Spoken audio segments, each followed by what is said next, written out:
Hi, my name is Dr. William Bennett, and I'm a pediatric resident physician at Walter Reed National Military Medical Center. This video will discuss the Uniformed Services Cystic Fibrosis Action Plan, a patient-centered tool created by our pediatric gastroenterologists and pulmonologists in collaboration with physicians, nutritionists, and researchers from Stanford, Children's Hospital of Philadelphia, and the Cystic Fibrosis Research Institute. Cystic fibrosis, or CF for short, is a chronic medical condition that occurs when our bodies cannot transport chloride and water across cell membranes. This makes it difficult for many of our important glands to work properly. It impairs our ability to cough effectively, predisposing us to chronic lung infections, and impairs our digestive system from absorbing nutrients, predisposing to diarrhea and constipation, nutrient deficiencies, and poor growth. Most children with CF need to take daily medications to manage this condition. These medicines are usually prescribed by pulmonologists, gastroenterologists, and nutritionists. The medications and doses depend on the child's size. Given the large number and complexity of the medications used to manage CF, it is useful to have a list of your medications, their doses, and their schedules. In addition, it is critical to recognize situations in which a child needs to seek care from a provider, or even when you should take them straight to an emergency department. We have developed this action plan to help you more easily keep track of the many therapies your providers may prescribe you, as well as the signs and symptoms that signal a need for action. It will also help emergency clinical team members who are less familiar with CF to respond quickly with appropriate life-saving care. Let's get started.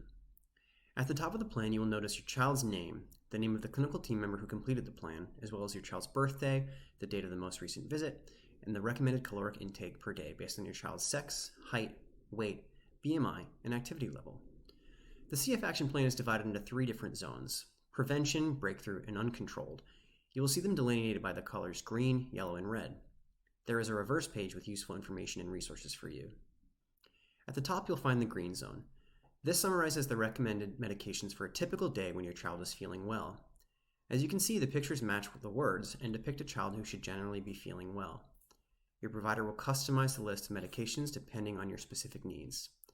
You'll see medications grouped into different categories: CFTR modulators, airway clearance, enzymes, acid blockers, supplements, anti-constipation medications, and may include others such as insulin, behavioral health medications, or others. Each medication has a name, a dose, a schedule, and has a free text box for further information if your provider finds it necessary.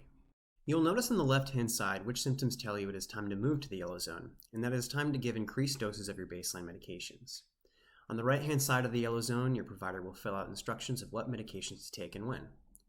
If you are unsure whether a situation requires the yellow zone, you may contact your provider as they have instructed.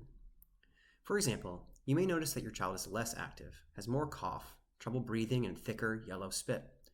Your provider advised that in this scenario, you should increase your albuterol to 4 puffs with spacer every 4 hours. Alternatively, you notice that your child is having belly pain and has developed oily poops. Your provider advised that you should increase your pancreatic enzyme replacement. The next zone is the red zone. This zone represents a severe illness or emergency situation. You'll notice again on the left-hand side a list of the reasons you should move to the red zone, accompanied by helpful pictures to guide you in this stepwise management. Reasons to proceed to the red zone include hard and fast breathing, uncontrollable coughing, chest pain, very decreased activity, bloody or red productive cough, refusal to eat, and painful or watery stools. If you find your child to be in the red zone, your providers will list instructions on what to do next. In many cases, this may include immediately contacting a member of your CF care team.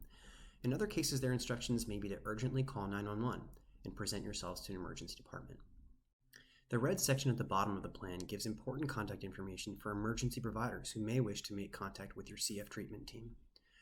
It can be helpful to review this video periodically as a refresher when your child is well. This will help you feel more confident that you know how to respond in a true emergency. On the bottom right, there is a QR code, which will link to this video if you ever need a refresher. To use the QR code, open your camera app on any smartphone and point it at the grid. You can also ask your team to review the steps with you during your routine follow-up visits. Again, the emergency contact information for your on-call pulmonologist or gastroenterologist is below. You should notify them of your child's emergency after initiating the previous steps in the Red Zone Care Plan. It may be helpful to provide copies of this plan to any additional caregivers and to keep a photo of the plan handy on your phone so that you can share it with emergency care clinical team members. On the reverse side of your plan, you'll find your child's nutrition progress report, showing changes in your child's weight, height, and BMI since last visit.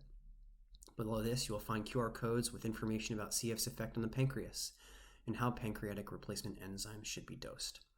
The remainder of the plan provides helpful information on your child's target stool consistency, their recommended daily water intake, and good sources of fiber to prevent diarrhea and constipation.